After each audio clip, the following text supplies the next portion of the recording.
It's a lot of caravans. A lot of caravans, yeah.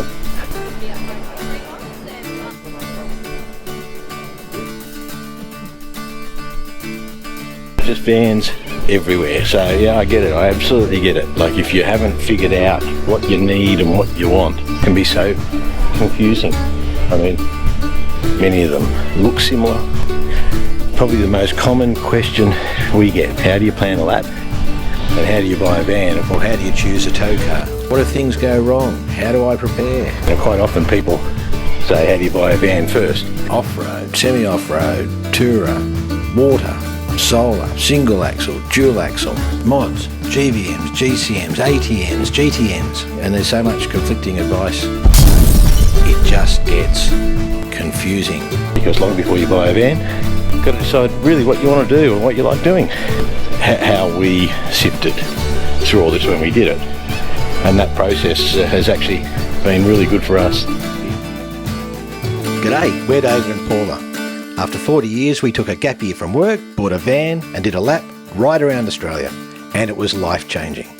So now we're trying to rebalance life, work, the van travel in Australia that we love, and still ticking off some overseas bucket list items. Hey, g'day.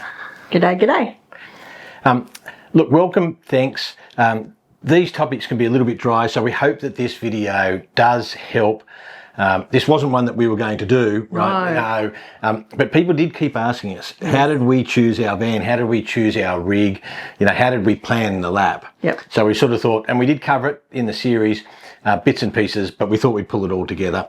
So thank you. Thank you for that. Remember, 100% of our YouTube advertising revenue goes to charity. We're not professional YouTubers. No. And some of this topic is just dry. We get that. So work through. But I think the aim of this one is, you know, if you want to stop, pause, go and have a cup of coffee, have a cup of tea during the middle, fine. So Paula's going to come in at the beginning and the end, right?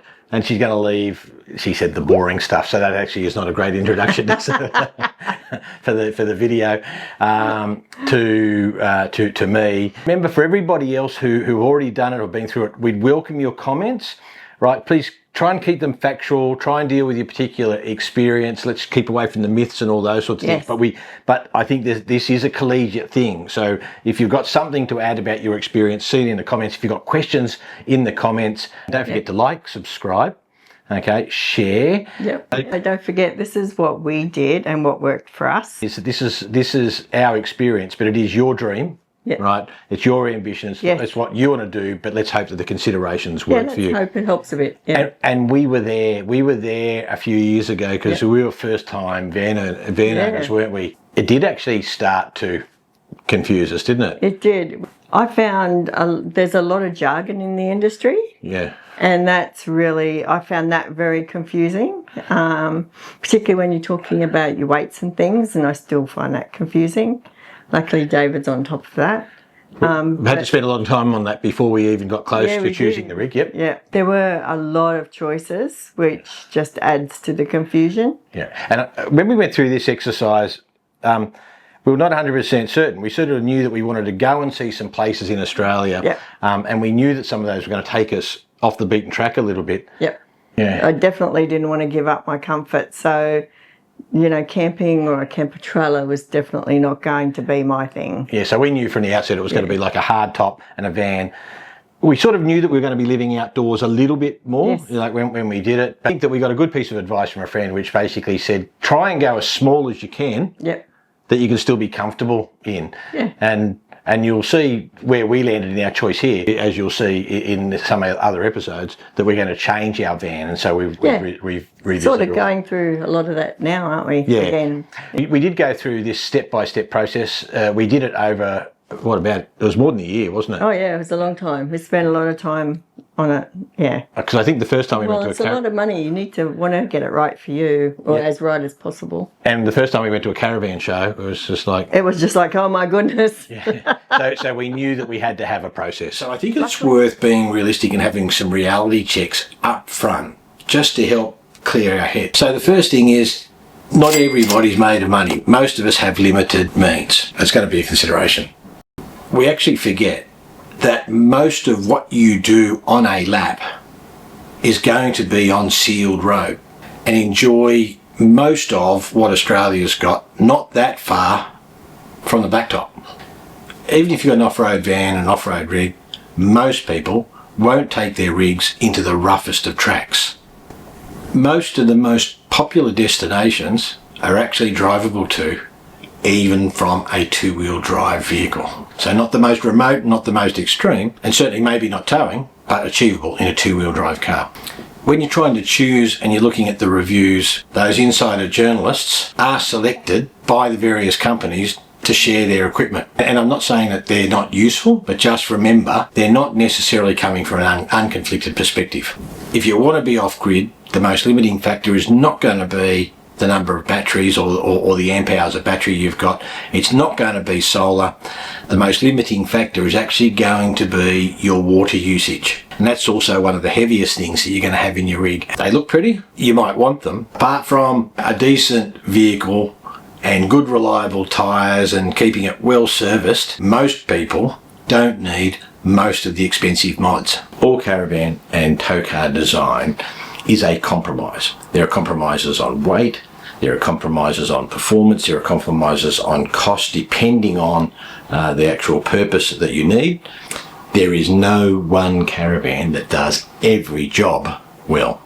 The single biggest problem that people face, it's the trap that most people get into, and it's a thing which creates the biggest safety issues and the biggest compliance issues are their weights. There's no getting around it. You've got to actually understand the weights. It is a trap. Car manufacturers routinely overstate the towing capacity of their cars. It doesn't matter that the brochure said it can tow 3,500 kilograms, but the most limiting factors are quite often rear axle weight, suspension capability, or the limitation in payload that causes. And many van manufacturers understate the actual final tear and loaded weights of their van. Instantly you're going to have a problem, and the number of people who get caught up with then having to do expensive modifications, or worse still, they can't tow the van with the car that they thought would be able to do it. So now we want to step back, have a cup of coffee, right? Put the sales brochures down and start to step through a process that we applied. While you're having a cup of coffee, I want to ask you one question. What is your dream trip? What is it that you're trying to buy a rig to do? And let's distill that down as simply as we can.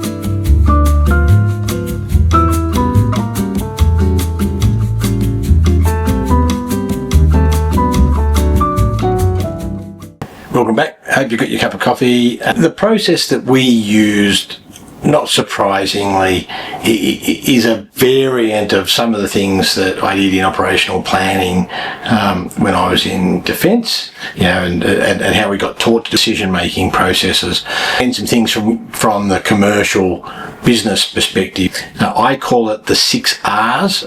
It could be the 7, and I'll talk about that in a second. With every good decision-making process, the first thing you have to do is clearly define the aim, know exactly what it is that you are most likely or want to do. So we'll come back to that momentarily. But in terms of the 6 R's, all right, the first one is the route recce, just a very basic understanding and planning of what you want to do on a lap, a half lap, a quarter of a lap, how you see your adventures. Are they 1 month blocks? Are they to and from certain locations that you like to go? Right, and when you do your route recce, it's really about defining just critically what that most likely looks like and what are the priorities. We'll do route recce, we'll actually do the rig overview, then we'll come back, we'll do route detail and a lot more planning about what that looks like, because that's really going to drive your final equipment decisions. Then we'll come to the rig down select. So you can see we're a couple of steps down before we've distilled what the most likely rigs are, car, van, for your lap, or for your half lap, or for your adventures in blocks, or your annual holidays. Then the next R is risk. Right, so planning and preparing for the most likely risks and responding, and some of the tools for dealing with that in advance. And then we'll deal with routine. Okay, just all the other things that people often ask about to make things more livable. And these are things that people quite often get into a little bit early, and as you get into this, you'll actually find that you'll actually start to do these things in parallel. And then of course the 7th R, I mean it's a 6R process, but the 7th R is reward. That's actually out there and doing it. This video will only deal with the first couple of R's, so the aim and the first couple of R's. So yeah, certainly right at the beginning, you know, just back a bit of a reminder what your budget's likely to be, and that can just be a spitball at the moment, all right? So we don't necessarily need to constrain ourselves, but be realistic. You might already have a car. You might want your van purchase to be under 100,000, or you might already be planning to borrow and have approvals, and you might think that's up to $150,000. You might, if you haven't got a car, then you might be contemplating that you might only have $70,000 or $80,000 or $100,000, and that's going to limit the car, and of course that's going to limit the van that you can tow.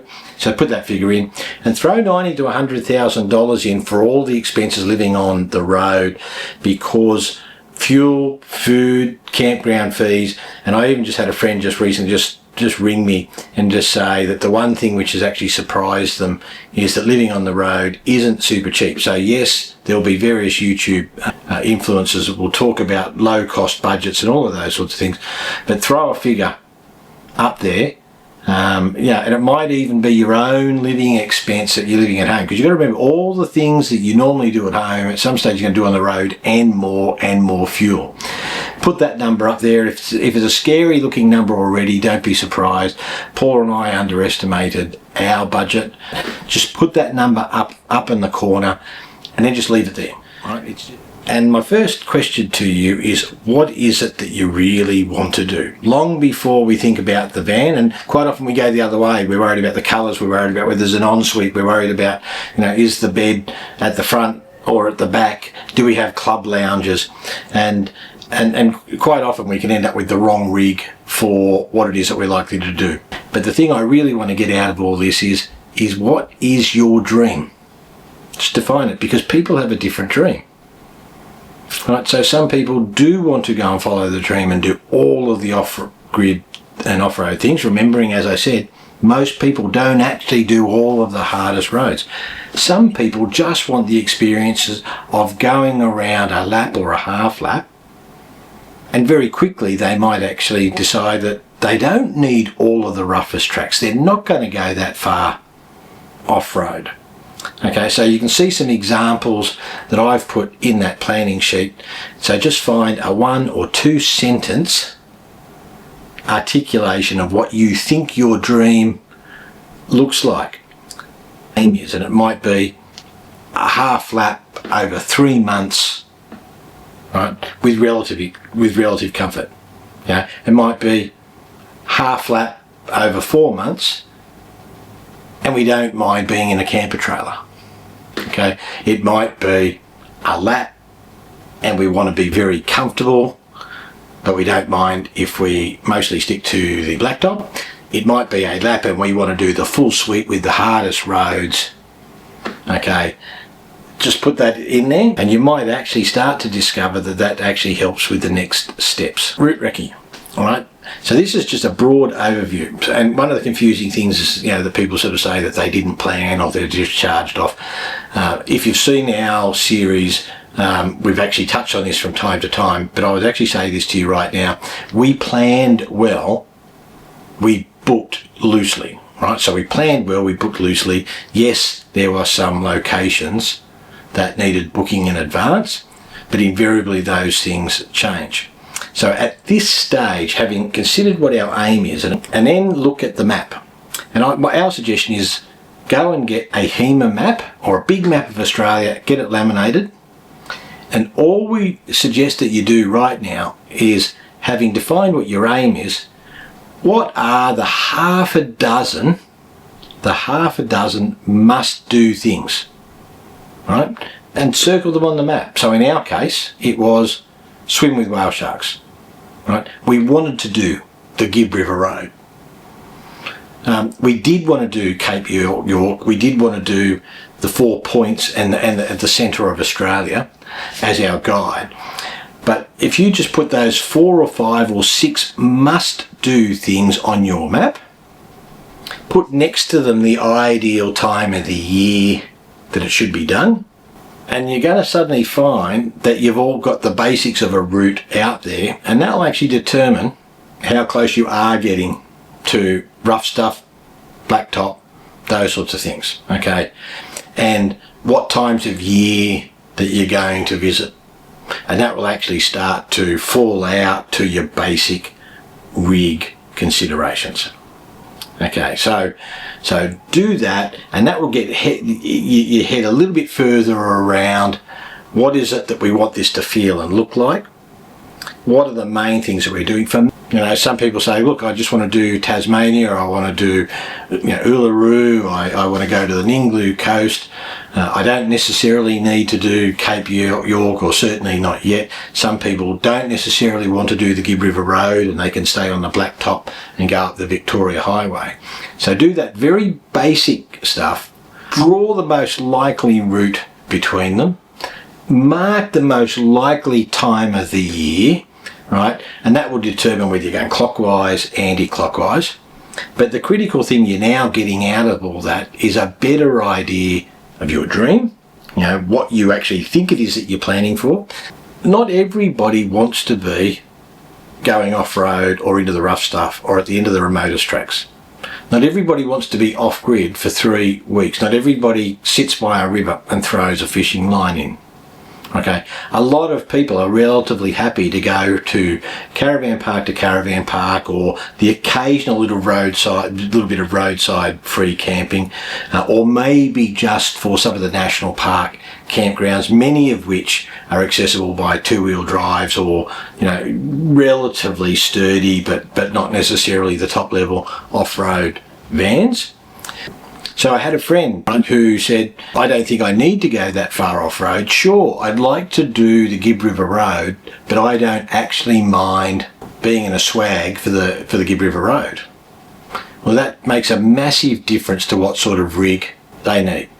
But some people want to do the really extreme stuff. They want to be down the narrowest tracks right at the end. They want to do Blue Rag, Billy Goat's Bluff, they want to do the Simpson Desert, they want to do the off-beaten roads and the narrow tracks, and they're going to be down in the camper trailer, the off-road tough camper trailer sorts of vans, if not rooftop tents and those sorts of things, and that may be their dream lap, and they don't mind the roughing it and stopping at the occasional caravan park to wash up and to have a hot shower and all of those sorts of things.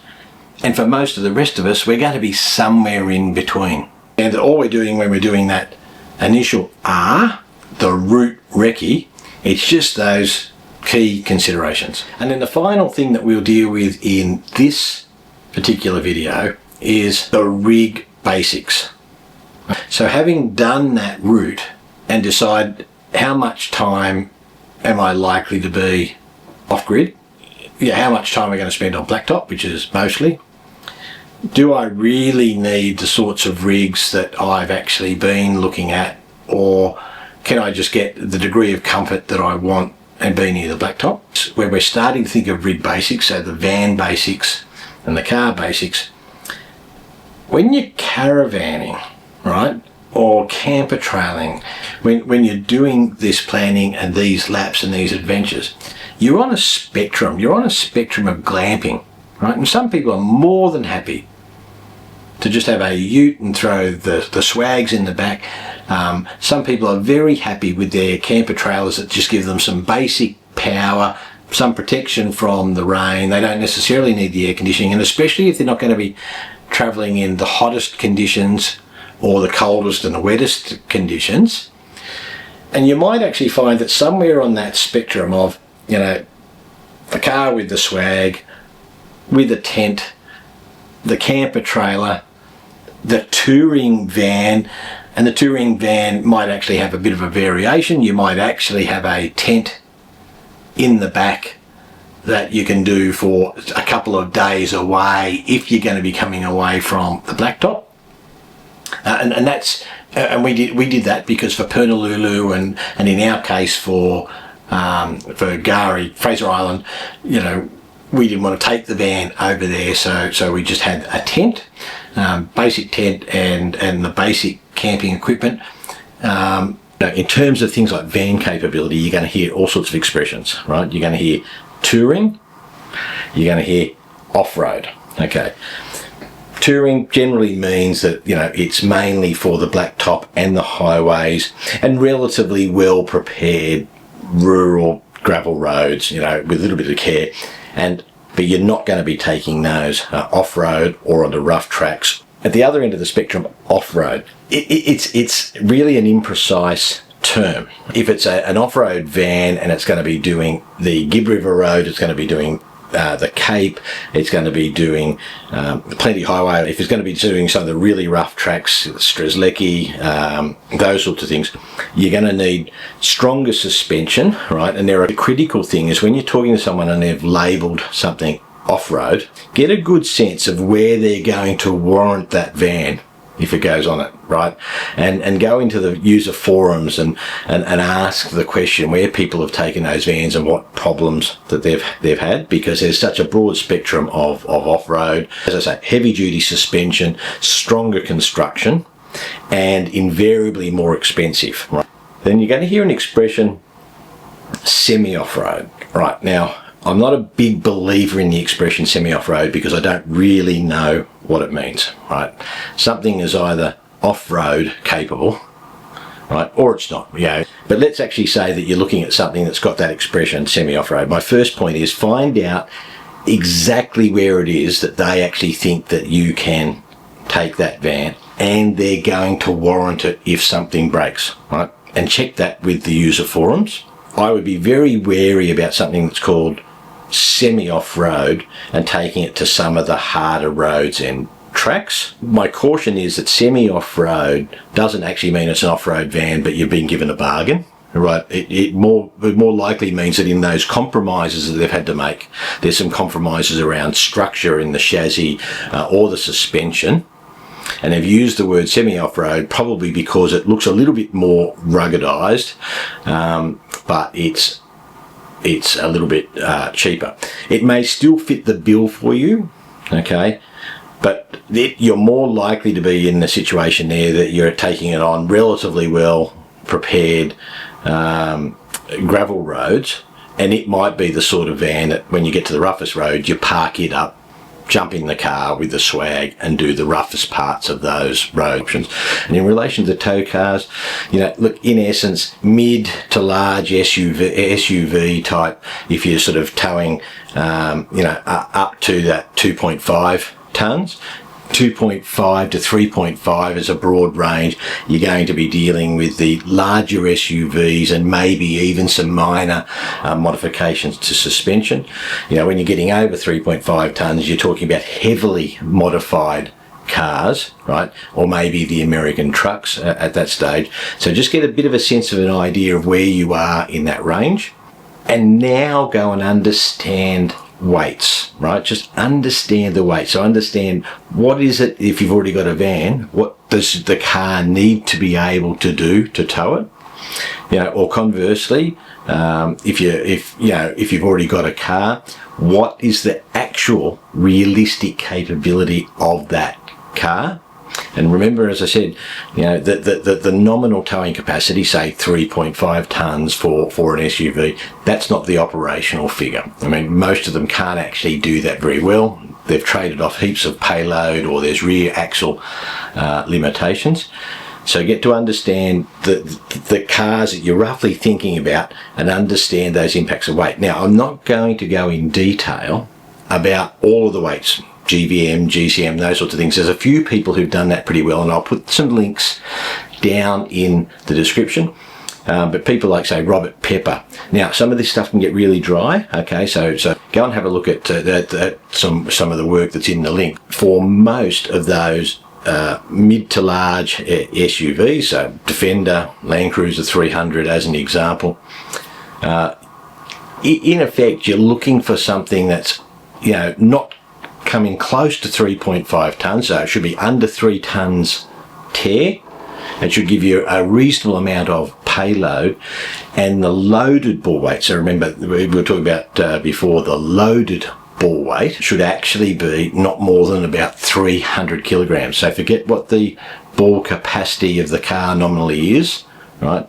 In terms of the impact on payload and on the rear axle for your car. Find that information, what they actually are. You'll generally find that for those ranges of cars, if you've got a bore weight much over 300 kilograms, you're starting to run into trouble, or you're starting to need modifications.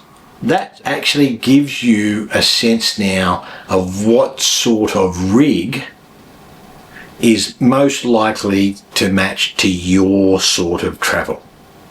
We've done the reality checks, we've selected a bit of an aim, we pulled the map out, and we've actually selected the priority things, the things that we must do if we want this to be a success over which period of time.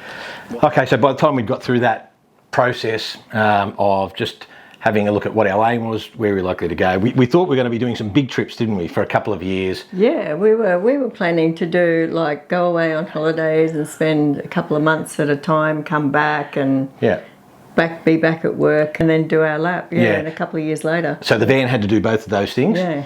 All right, and I think the other thing is we even by this stage, we'd pretty much figured out that it was going to be a caravan. It was going to be an off-road caravan. Off-road, yep. Because we did want to do the Gibb River Road. Yep. I didn't want to give up any of my luxuries.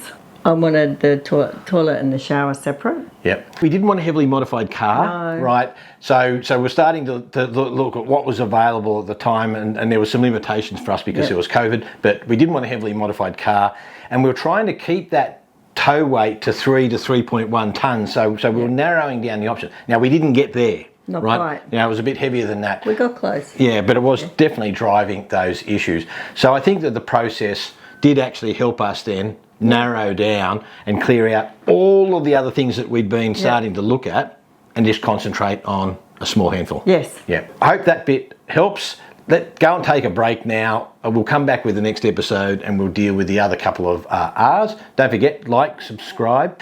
If you think it's of use, or you know of anybody who's also going through the same process, share the video, add some comments below, and we'll see you next time.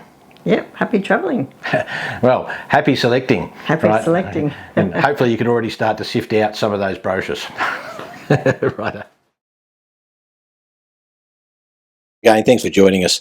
Please don't forget to like and subscribe, and remember, 100% of our YouTube advertising revenue goes to charity.